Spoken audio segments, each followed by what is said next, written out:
नई दिल्ली में 16वें भारत जापान वार्षिक शिखर सम्मेलन के दौरान भारत और जापान ने अगले 10 वर्षों में 10 ट्रिलियन येन इन्वेस्टमेंट का लक्ष्य तय किया है। साथ ही दोनों देशों ने अपने पहले रक्षा सह विकास प्रोजेक्ट पर भी हस्ताक्षर किए।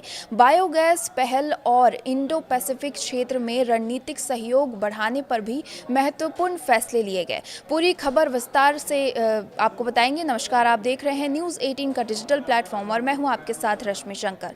भारत और जापान के रिश्ते हमेशा भरोसे, सम्मान और रणनीतिक साझेदारी के लिए जाने जाते रहे हैं, लेकिन गुरुवार को नई दिल्ली में 16वें भारत जापान वार्षिक शिखर सम्मेलन के दौरान ये रिश्ता उस वक्त और खास बन गया जब प्रधानमंत्री नरेंद्र मोदी ने जापान के प्रधानमंत्री सनाए तायाकीची को अपनी छोटी बहन बताया। ये सिर्फ एक आत्मीय संबोधन नहीं था, बल्कि दोनों देशों के बीच बढ़ते विश्वास और मजबूत होते रिश्तों का प्रतीक भी माना जा रहा है। चीन की बढ़ती आक्रामकता के बीच भारत और जापान ने साफ संकेत दिया कि उनकी साझेदारी अब केवल आर्थिक सहयोग तक सीमित नहीं रहेगी, बल्कि रक्षा, तकनीक, ऊर्जा और क्षेत्रीय सुरक्षा जैसे अहम क्षेत्रों में भी नई ऊंचाइयों तक पहुंचेगी।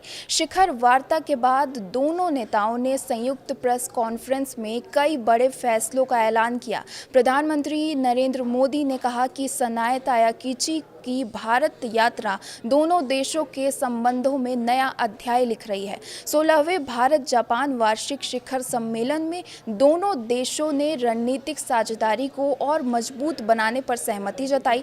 प्रधानमंत्री मोदी ने कहा कि बीते एक साल में भारत और जापान के बीच 120 नए कारोबारी समझौते हुए हैं। अब दोनों देशों का लक्ष्य अगले 10 सालों में भारत में 10 ट्रिलियन येन के जापानी निवेश को आकर्षित करना है। रक्षा सहयोग भी इस सम्मेलन का सबसे बड़ा आकर्षण रहा।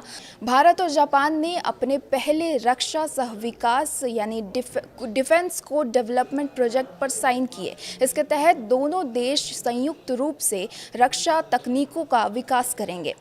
सरकार का मानना है कि इससे क्षेत्रीय शांति, समुद्री सुरक्षा और नियम आधारित अंतर्राष्ट्रीय व्यवस्था को मजबूती मिलेगी। दोनों नेताओं ने वैश्विक अनिश्चितताओं को देखते हुए आर्थिक सुरक्षा और ऊर्जा सुरक्षा पर साझा रोड मैप तैयार करने का भी ऐलान किया। इस योजना के तहत semiconductor, quantum technology, critical minerals और उभरती तकनीकों में सहयोग बढ़ाया जाएगा। साथ ही दोनों देशों ने मजबूत और भरोसेमंद सप्लाई चेन तैयार करने पर भी सहमति जताई, ताकि वैश्विक संकटों के दौरान उद्योगों पर असर कम पड़े। पीएम मोदी ने गोवर्धन पहल के तहत भारत जापान बायोगैस इनिशिएटिव की शुरुआत का भी ऐलान किया। इस पहल के जरिए देश भर में आधुनिक बायोगैस संयंत्र स्थापित किए जाएंगे। इसके स्वच्छ ऊर्जा को बढ़ावा मिलेगा, ग्रामीण अर्थव्यवस्था मजबूत होगी और किसानों को अतिरिक्त आय के अवसर मिलेंगे।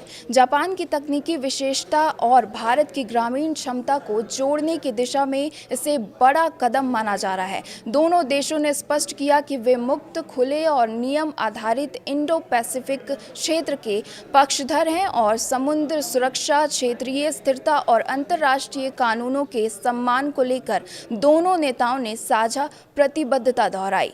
रक्षा अभ्यास, समुद्री सहयोग और आधुनिक तकनीकों में साझेदारी बढ़ाने पर भी सहमति बनी। आपके इस पर क्या विचार है, हमें कमेंट बॉक्स में ज़रूर बताएं। फिलहाल इस वीडियो में आज के लिए बस इतना ही।